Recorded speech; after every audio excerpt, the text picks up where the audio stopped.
गांव में एक पाखंडी बाबा का आश्रम होता है। उस गांव के सभी लोगों का बाबा पर बड़ा विश्वास था।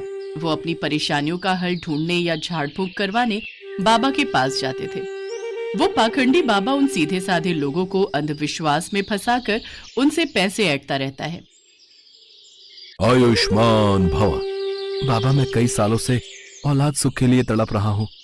मेरी शादी को 10 साल हो गए, लेकिन अभी तक मेरे घर बच्चे की किलकारियों से वंचित है। कृपा करके हमें कोई ऐसा रास्ता दिखाएं कि मेरी बीवी की सूनी गोद जल्द ही भर जाए। इसके लिए तुझे बकरी की बलि देनी होगी। बोल, तू तैयार है? लेकिन बलि देना तो पाप है ना बाबा। मूर्ख, अब तू तय करेगा कि क्या सही है और क्या गलत। इन्हें माफ कर दीजिएगा बाबा जी, इनसे भूल हो गई। हम बच्चे के लिए कुछ भी करेंगे, बलि भी देंगे। तो ठीक है, कल आश्रम में बलि चढ़ाने का महायज्ञ है। कल बकरी लेकर आ जाना। कल ही हम उसकी बलि देंगे और तुम्हें सारे कष्टों से छुटकारा मिल जाएगा। सुनो शिष्य, कल के महायज्ञ में बलि चढ़ाने के लिए एक बकरी का इंतजाम किया जाए। जो आज्ञा बाबा जी, हम अभी जाकर बकरी का इंतजाम करते हैं। लेकिन अगर आप बुरा न माने तो मैं क्या आपसे कुछ पूछ सकता हूँ बाबा जी? पूछो वत्स, क्या पूछना है? अपनी मनोकामना पूर्ण करने के लिए बकरी की बलि देने वाली बात मुझे कुछ समझ नहीं आई। क्या किसी की बलि देना जरूरी है? बलि देने से भगवान प्रसन्न होते हैं और हमारी सारी मनोकामना पूर्ण होती है। माफ करना बाबा जी, लेकिन आपकी इस बात से मैं सहमत नहीं हूँ। समस्त सृष्टि के जन्मदाता और मृत्युदाता तो ईश्वर हैं। फिर अबोध प्राणी की बलि लेकर आखिर वो कैसे प्रसन्न हो सकते हैं? और किसी की जान लेना तो पाप ही होता है ना बाबा जी। और किसी की जान लेकर कोई भी कामना पूर्ण नहीं होती। खामोश, तुम दोनों ये क्या अनाप शनाप बक रहे हो? मेरे आश्रम में तुम दोनों को मेरे जैसा महात्मा बनना है या नहीं? बनना है बाबा जी, बनना है। तो फिर जो मैं कहूं उसका पालन करो। अब जाओ और बलि के लिए बकरी लेकर आओ। जी बाबा जी, जैसी आपकी आज्ञा। इसके बाद वो दोनों बलि के लिए बकरी खरीदने निकल पड़ते हैं। रास्ते में चलते चलते वो दोनों शिष्य आपस में बात करते हैं। रामू, बलि देने के लिए बकरी का इंतजाम करके हम दोनों कहीं किसी पाप के भागीदारी तो नहीं बनने जा रहे? श्यामू, मुझे भी यही लग रहा है। अपनी मनोकामना पूर्ण करने के लिए किसी निर्जीव की बलि देना ठीक बात नहीं है। तुम बिल्कुल ठीक कह रहे हो रामू, लेकिन हम कर भी क्या सकते हैं? बाबा जी से सिद्धि प्राप्त करने के लिए हमें अपना मुंह बंद रखना होगा। हाँ, और वो जो कहें उनकी बात को मानना होगा। कुछ ही देर बाद वो दोनों शिष्य बात करते हुए देनदार के घर पहुंच जाते हैं। उस घर के बाहर कुछ बकरियां बंधी हुई होती हैं। उन दोनों शिष्यों को आता देख काली और गोरी बकरी आपस में बात करने लगती हैं। देखो झुमरी, वहां देख, हमें खरीदने कौन आ रहा है? हमें नहीं, सिर्फ मुझे। ये साधु मुझे खरीदने आ रहे हैं क्योंकि मैं तुझसे ज्यादा सुंदर भी हूँ और तंदुरुस्त भी। वो सब तो ठीक है, लेकिन ये दोनों साधु तुम्हें खरीद के करेंगे क्या? वो मुझे अपने आश्रम में ले जाकर मेरी खूब सेवा पानी करेंगे। हर रोज मुझे ताजा ताजा हरा हरा चारा खिलाएंगे, मेरे साथ खेलेंगे, मेरा ध्यान रखेंगे और फिर मैं भी इन्हें ढेर सारा ताजा ताजा दूध दूंगी।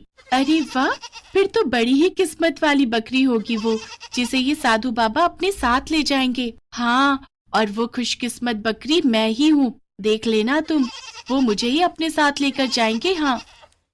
उन दोनों बकरियों को तो यही लग रहा था कि ये दोनों साधु बाबा है और उन्हें खरीद कर आश्रम में ही ले जाएगा, मगर वो इस बात से बिल्कुल अनजान थी कि ये पाखंडी बाबा के 2 शिष्य थे और वो तो बकरी बलि देने के लिए लेकर जाने वाले हैं।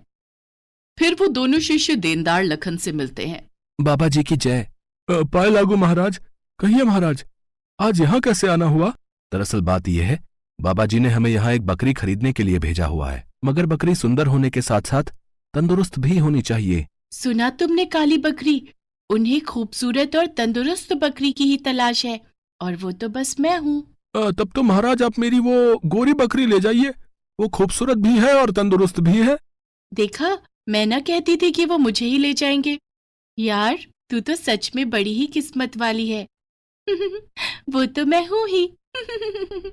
ये लीजिए आपकी बकरी के पैसे। शुक्रिया महाराज। माफ करना महाराज, मैं एक बात बताना तो भूल ही गया। ये बकरी हर रोज 8 किलो दूध देती है। अरे, हमें इससे क्या करना? यह बकरी हमें दूध के लिए थोड़ी ना चाहिए, बल्कि इसका इस्तेमाल तो हम बलि चढ़ाने के लिए करेंगे। कल सुबह तक तो ये बकरी भगवान को प्यारी हो जाएगी। ये बात सुनते ही मानो गोरी बकरी के पैरों तले जमीन खिसक जाती है। बकरी की आंखों में आंसू आ जाते हैं। माफ करना बहन, मुझे अपनी तंदुरुस्ती और खूबसूरती पर बहुत ही घमंड था, मगर मैं ये नहीं जानती थी कि मेरी यही खूबी मेरी मौत का कारण बन जाएगी। ये लीजिए महाराज आपकी अमानत, आपकी बकरी। कुछ ही देर में वो दोनों बकरी को लेकर बाबा जी के आश्रम में पहुंच जाते हैं। बाबा जी की जय। बाबा, हम ये बकरी ले आए।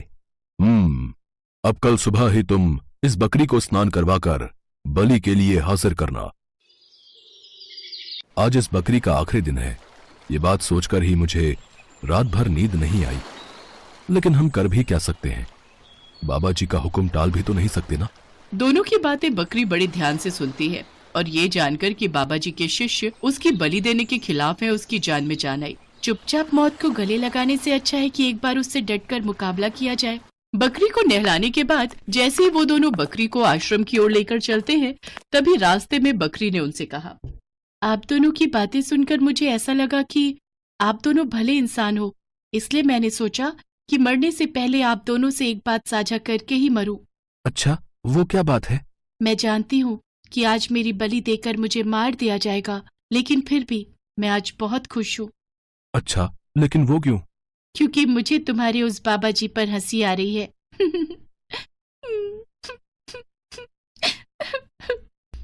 बकरी को पहले हंसता और फिर रोते हुए देखकर दोनों को आश्चर्य हुआ। तभी पहले शिष्य ने बकरी से पूछा, सुनो बकरी, आज तुम्हें मार दिया जाएगा, ये जानते हुए भी तुम पहले हंसने लगी और फिर अचानक ही तुम रोने लगी। ये बात हमें कुछ समझ नहीं आई। बताओ तो, तुमने आखिर ऐसा क्यों किया? ये एक राज की बात है और मेरी मौत के बाद तुम्हें इस बात का पता चल जाएगा। बाबा जी, आज एक अजीब घटना घटी। कैसी घटना? ये बकरी आज आप पर जोर जोर से पहले तो हंसने लगी, इसकी इतनी जुर्रत, ये मुझ पर हंसी, फिर जोर जोर से रोने लगी। रोने लगी? और जब हमने उससे इसके बारे में पूछा तो उसने कहा कि ये एक राज की बात है। राज की बात? कैसी राज की बात? वो तो इसने नहीं बताया बाबा जी। ए बकरी, जल्दी से बता, वो कौन सी राज की बात है? आपको मेरी बलि देनी है तो शौक से दीजिए। ए बकरी, हंस क्यों रही है? जल्दी बता। सच्चाई सुन पाओगे बाबा। मौत मेरे सामने खड़ी है, लेकिन फिर भी मैं हंस रही हूँ। इसकी सबसे बड़ी वजह है मेरी बलि। जैसे ही तुम मेरी बलि दोगे तो मैं श्राप से मुक्त हो जाऊंगी। कैसा श्राप? और रो किस लिए रही थी? पिछले जन्म में मैंने एक बकरी की बलि चढ़ाई थी। तब भगवान ने मुझसे नाराज होकर मुझे बकरी बनने की सजा दी थी। अब आप मेरी बलि दोगे तो आप श्रापित हो जाओगे। फिर अगले जन्म में मैं इंसान बन जाऊंगी और आप बकरी बन जाओगे। इसी वजह से मैं ये बात सोच सोच कर हंस रही हूँ। बकरी की बात सुनकर बाबा उसकी बातों में आ गया। उसे अपने अगले जन्म की चिंता सताने लगी। फिर बाबा ने कसम खाई कि वो कभी भी बकरी की बलि नहीं चढ़ाएगा। शिष्यों, आज से हमारे आश्रम में किसी भी तरह की बलि नहीं दी जाएगी। आज से ये बकरी हमारी प्रिय बकरी होगी। उसको साफ सुथरी जगह पर रखा जाए।